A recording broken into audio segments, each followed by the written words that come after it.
economic hitmen really have been the ones responsible for creating this first truly global empire. And we work many different ways.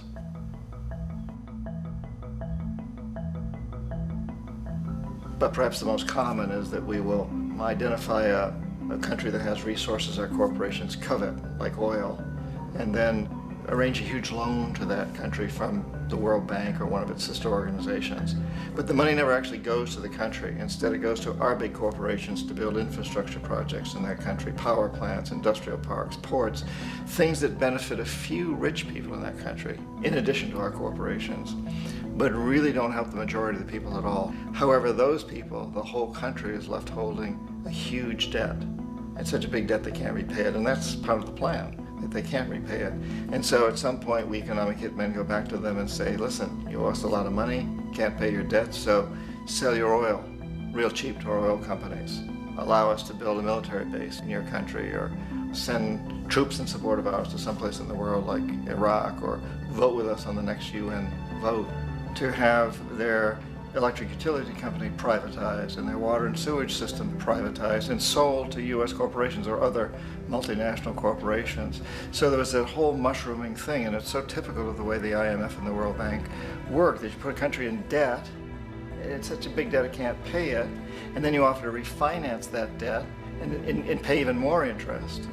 And you demand this quid pro quo, which you call a conditionality or good governance, which means basically that they've got to sell off their resources, including many of their social services, their utility companies, their school systems sometimes, their penal systems, their insurance systems, to foreign corporations.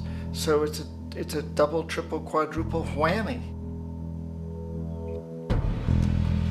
The precedent for economic hitmen really began back in the early 50s when democratically elected Mossadegh, who was elected in Iran, he was considered to be the hope for democracy in the Middle East and around the world. He was Time Magazine's Man of the Year. But one of the things that he'd run on and began to implement was the idea that foreign oil companies needed to pay the Iranian people a lot more for the oil that they were taking out of Iran. The Iranian people should benefit from their own oil.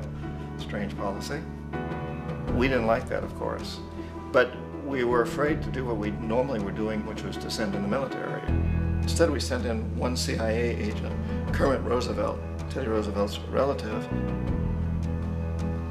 And Kermit went in with a few $1 million and was very, very effective and efficient. And in a short amount of time, he managed to get Mossadegh overthrown and brought in the Shah of Iran to replace him, who always was favorable to oil. And it was extremely effective. Mobs overflow Tehran. Army officers shout that Mossadegh has surrendered and his regime as virtual dictator of Iran is ended. Pictures of the Shah are paraded through the streets as sentiment reverses. The Shah is welcomed home. So back here in the United States, in Washington, people looked around and said, wow, that was easy and cheap. So this established a whole new way of manipulating countries, of creating empire. The only problem with Roosevelt was that he was a card-carrying CIA agent, and had he been caught, the ramifications could have been pretty serious. So very quickly at that point, the decision was made to use private consultants to channel the money through the World Bank or the IMF or one of the other such agencies, to bring in people like me who worked for private companies, so that if we got caught, there would be no governmental ramifications.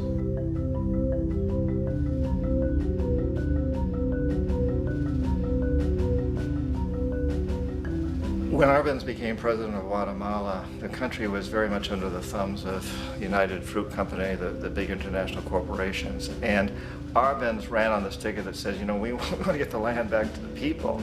And once he took power, he was implementing policies that would do exactly that, give land rights back to the people. United Fruit didn't like that very much. And so they hired a public relations firm, launched a huge campaign in the United States to convince the United States people, the citizens of the United States, and the press of the United States, and the Congress of the United States, that Arbenz was a Soviet puppet, and that if we allowed him to stay in power, the Soviets would have a foothold in this hemisphere, and that at that point in time was a huge fear on everybody's mind, the Red Terror, the Communist Terror. And so, to make a long story short, out of this public relations campaign came a commitment on the part of the CIA and the military to take this man out. And in fact, we did. We sent in planes, we sent in soldiers, we sent in jackals, we sent everything in to take him out, and did take him out. And as soon as he was removed from office, the new guy that took over after him basically reinstated everything to the big international corporations, including United Fruit.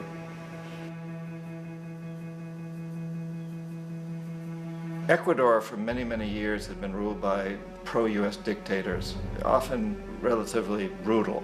Then it was decided that they were going to have a truly democratic election. Jaime Roldos ran for office, and his main goal, he said, as president would be to make sure that Ecuador's resources were used to help the people. And he won, overwhelming, by more votes than anybody had ever won anything in Ecuador. And he began to implement these policies to make sure that the profits from oil went to help the people. Well, we didn't like that in the United States. I was sent down as one of several economic hitmen to change Roldos, to corrupt him, to bring him around, to let him know, okay, you can get very rich, you and your family, if you play our game, but if you continue to try to keep these policies you've promised, you're going to go. He wouldn't listen. He was assassinated. As soon as the plane crashed, the whole area was cordoned off. The only people allowed in were U.S. military from a nearby base and some of the Ecuadorian military. When an investigation was launched, two of the key witnesses died in car accidents before they had a chance to testify. A lot of very, very strange things that went on around the assassination of Jaime Roldos. I, like most people who've really looked at this case, have absolutely no doubt that it was an assassination. And of course, in my position as an economic hitman, I was always expecting something to happen to Jaime, whether it be a coup or assassination, I wasn't sure, but that he would be taken down because he was not being corrupted. He would not allow himself to be corrupted the way we wanted to corrupt him. Omar Torrijos, president of Panama, was, one of my favorite people. I really, really liked him. He was very charismatic. He was a guy who really wanted to help his country. And when I tried to bribe him or corrupt him, he said, look, John, he called me Juanito. He said, look, Juanito, I don't need the money. What I really need is for my country to be treated fairly. I need for the United States to repay the debts that you owe my people for all the destruction you've done here. I need to be in a position where I can help other Latin American countries win their independence and be free of this terrible presence from the north that you people are exploiting us so badly. I need to have the Panama Canal back in the hands of the Panamanian people. That's what I want. And so, leave me alone. Don't try to bribe me. It was 1981. And in May, Jaime Roldos was assassinated. And Omar was very aware of this. Torrijos got his family together and he said, I'm probably next, but it's okay because I've done what I came here to do. I've renegotiated the canal. The canal will now be in our hands. He just finished negotiating the treaty with Jimmy Carter. In June of that same year, just a couple of months later, he also went down in an airplane crash, which there's no question was executed by CIA-sponsored jackals. Tremendous amount of evidence that one of Torrijos' security guards handed him at the last moment as he was getting on the plane a tape recorder, a small tape recorder that contained a bomb.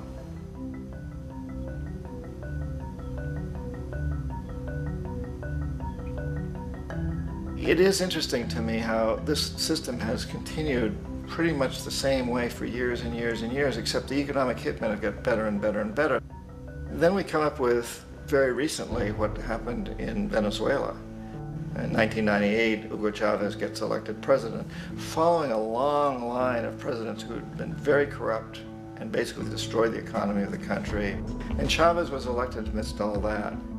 Chavez stood up to the United States, and he's done it primarily demanding that Venezuelan oil be used to help the Venezuelan people. Well, we didn't like that in the United States.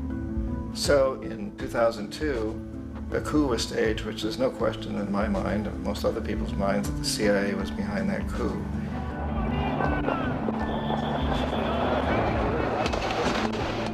The way that that coup was fomented was very reflective of what Kermit Roosevelt had done in Iran, of paying people to go out into the streets to riot, to protest, to say this Chavez is very unpopular. You know, if you can get a few thousand people to do that in television, can make it look like it's the whole country, and things start to mushroom. Except in the case of Chavez, he was smart enough, and the people were so strongly behind him that they overcame it, which was a phenomenal moment in the history of Latin America.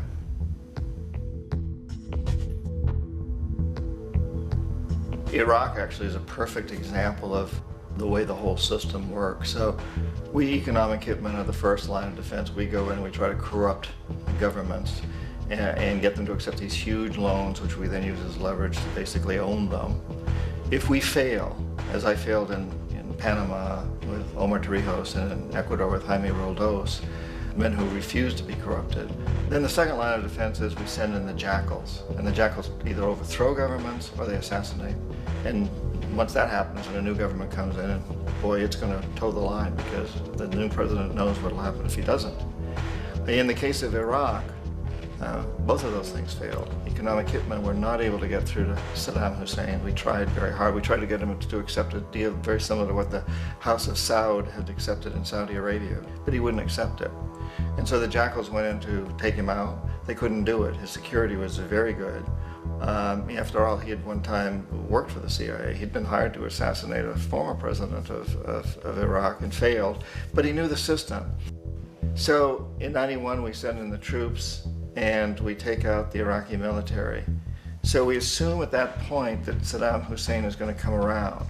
We could have taken him out, of course, at that time, but we didn't want to. He's the kind of strong man we like. He controls his people. We thought he could control the Kurds and keep the Iranians in their border and keep pumping oil for us. And that once we took out his military, now he's going to come around. So the economic hitmen go back in the 90s without success.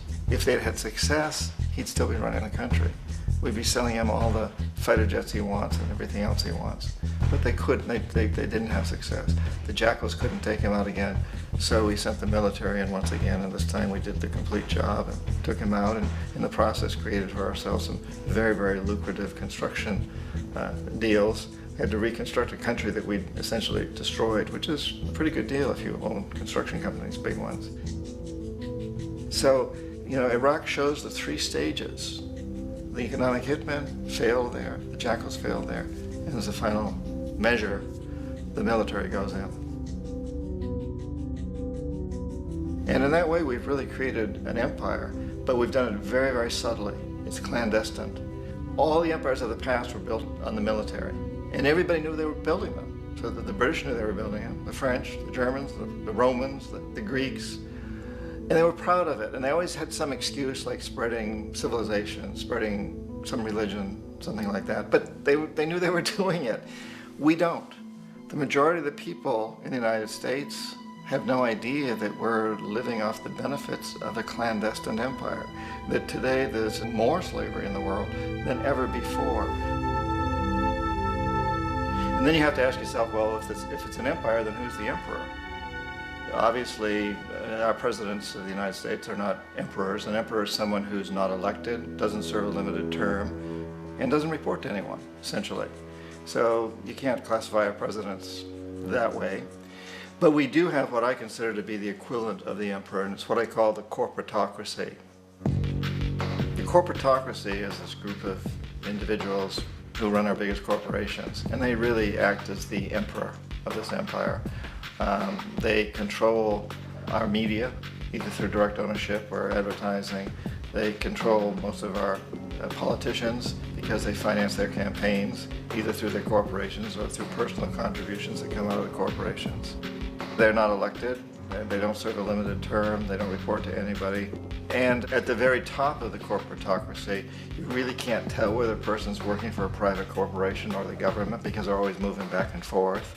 So, you've got a guy who one moment is the president of a big construction company like Halliburton, and the next moment he's vice president of the United States, or the president who is in the oil business. And this is true whether you've got Democrats or Republicans in the office. You have the moving back and forth through the revolving door. And in a way, our government is invisible a lot of the time, and its policies are carried out by our corporations on one level or another. And then again, the policies of the government are basically forged by the corporatocracy and then presented to the government. They become government policy. So it's an incredibly cozy relationship. This isn't a conspiracy theory type of thing. These people don't have to get together and plot to do things. They all basically work under one primary assumption, and that is that they must maximize profits regardless of the social and environmental costs.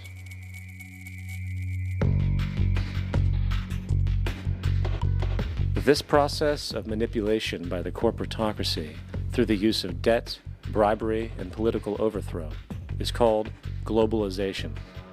Just as the Federal Reserve keeps the American public in a position of indentured servitude through perpetual debt, inflation, and interest, the World Bank and IMF serve this role on a global scale. The basic scam is simple. Put a country in debt either by its own indiscretion or through corrupting the leader of that country, then impose conditionalities or structural adjustment policies, often consisting of the following. Currency devaluation. When the value of a currency drops, so does everything valued in it. This makes indigenous resources available to predator countries at a fraction of their worth. Large funding cuts for social programs. These usually include education and healthcare, compromising the well-being and integrity of the society, leaving the public vulnerable to exploitation. Privatization of state-owned enterprises. This means that socially important systems can be purchased and regulated by foreign corporations for profit. For example, in 1999, the World Bank insisted that the Bolivian government sell the public water system of its third largest city to a subsidy of the U.S. corporation Bechtel. As soon as this occurred, water bills for the already impoverished local residents skyrocketed. It wasn't until after a full-blown revolt by the people that the Bechtel contract was nullified. Then there is trade liberalization, or the opening up of the economy through removing any restrictions on foreign trade. This allows for a number of abusive economic manifestations, such as transnational corporations bringing in their own mass-produced products, undercutting the indigenous production and ruining local economies. An example is Jamaica, which, after accepting loans and conditionalities from the World Bank, lost its largest cash crop markets due to competition with Western imports. Today, countless farmers are out of work, for they are unable to compete with the large corporations. Another variation is the creation of numerous seemingly unnoticed, unregulated, inhumane sweatshop factories, which take advantage of the imposed economic hardship. Additionally, due to production deregulation, environmental destruction is perpetual, as a country's resources are often exploited by the indifferent corporations while outputting large amounts of deliberate pollution. The largest environmental lawsuit in the history of the world today is being brought on behalf of 30,000 Ecuadorian Amazonian people against Texaco, which is now owned by Chevron. So today it's against Chevron, but for activities conducted by Texaco. Estimated to be more than 18 times what the Exxon Valdez dumped into the coast of Alaska. In the case of Ecuador, it wasn't an accident. The oil companies did it intentionally. They knew they were doing it to save money out there rather than arranging for proper disposal. Furthermore, a cursory glance at the performance record of the World Bank reveals that the institution, which publicly claims to help poor countries develop and alleviate poverty, has done nothing but increase poverty and the wealth gap, while corporate profits soar. In 1960, the income gap between the fifth of the world's people in the richest countries versus the fifth in the poorest countries was 30 to 1. By 1998, it was 74 to 1. While global GNP rose 40% between 1970 and 1985, those in poverty actually increased by 17%. While from 1985 to 2000, those living on less than $1 a day increased by 18%. Even the Joint Economic Committee of the U.S. Congress admitted that there is a mere 40% success rate of all World Bank projects. In the late 1960s, the World Bank intervened in Ecuador with large loans. During the next 30 years, poverty grew from 50% to 70%. Under or unemployment grew from 15 to 70%. Public debt increased from $240 million to $16 billion, while the share of resources allocated to the poor went from 20% to 6%. In fact, by the year 2000, 50% of Ecuador's national budget had to be allocated for paying its debts. It is important to understand the World Bank is, in fact, a U.S. bank supporting U.S. interests, for the United States holds veto power over decisions, as it is the largest provider of capital. And where did it get this money? You guessed it, it made it out of thin air through the fractional reserve banking system. Of the world's top 100 economies, as based on annual GDP, 51 are corporations, and 47 of that 51 are US-based. Walmart, General Motors, and Exxon are more economically powerful than Saudi Arabia, Poland, Norway, South Africa, Finland, Indonesia, and many others. And as protective trade barriers are broken down, currencies tossed together and manipulated in floating markets, and state economies overturned in favor of open competition and global capitalism, the empire expands. You get up on your little 21-inch screen and howl about America and democracy. There is no America. There is no democracy.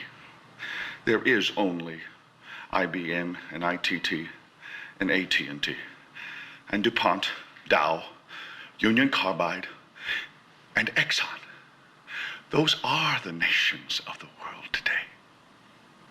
What do you think the Russians talk about in their councils of state? Karl Marx? They get out their linear programming charts, statistical decision theories, Minimax solutions, and compute the price-cost probabilities of their transactions and investments, just like we do. We no longer live in a world of nations and ideologies, Mr. Beale. The world is a college of corporations, inexorably determined by the immutable bylaws of business. The world is a business, Mr. Beale.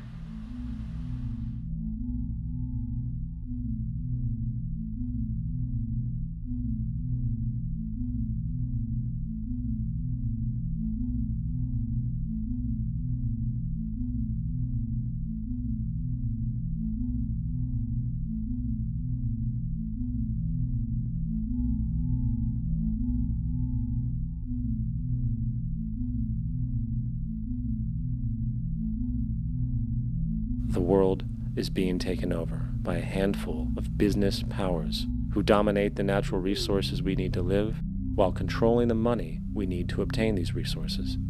The end result will be world monopoly, based not on human life, but financial and corporate power. And as the inequality grows, naturally more and more people are becoming desperate. So the establishment was forced to come up with a new way to deal with anyone who challenges the system. So they gave birth to the terrorist. The term terrorist is an empty distinction, designed for any person or group who chooses to challenge the establishment. This isn't to be confused with the fictional Al-Qaeda, which was actually the name of a computer database for the US-supported Mujahideen in the 1980s.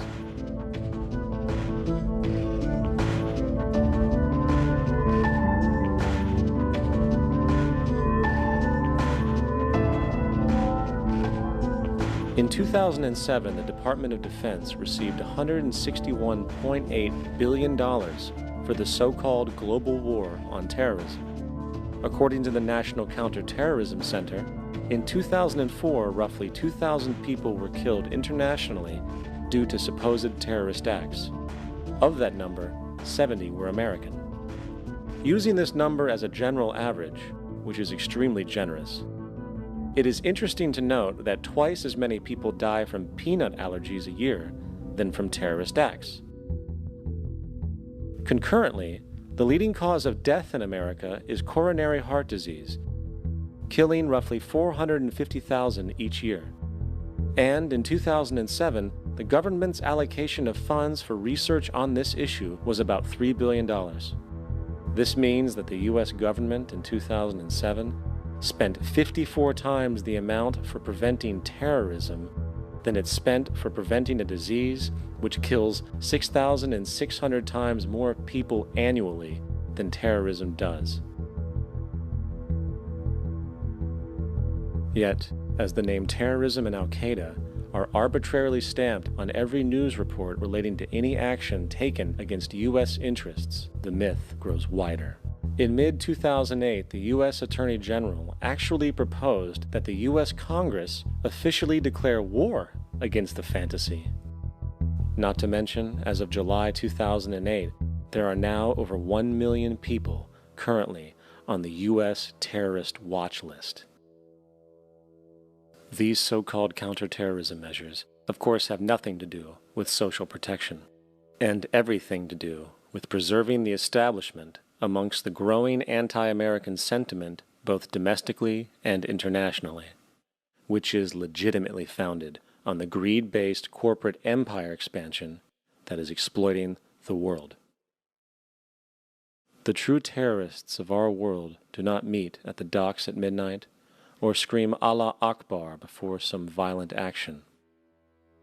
The true terrorists of our world wear $5,000 suits and work in the highest positions of finance, government, and business.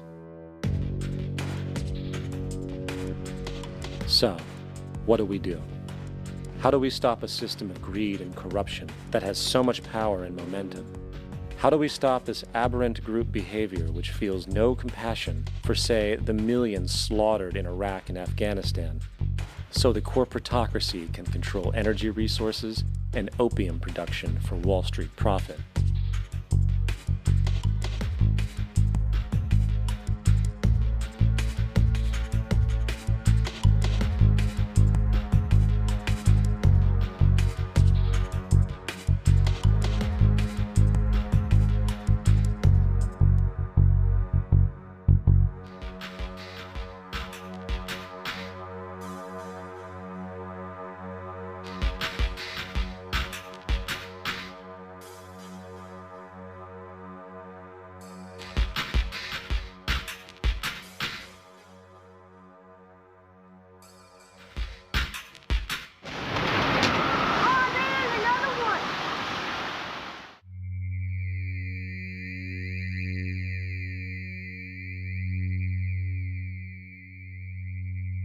How do we stop a system of greed and corruption that condemns poor populations to sweatshop slavery for the benefit of Madison Avenue?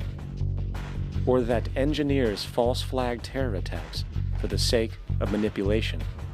Or that generates built-in modes of social operation which are inherently exploitative? Or that systematically reduces civil liberties and violates human rights in order to protect itself from its own shortcomings? How do we deal with the numerous covert institutions, such as the Council on Foreign Relations, the Trilateral Commission, and the Bilderberg Group, and other undemocratically elected groups which, behind closed doors, collude to control the political, financial, social, and environmental elements of our lives? In order to find the answer, we must first find the true underlying cause. For the fact is, the selfish, corrupt, power, and profit-based groups are not the true source of the problem. They are symptoms.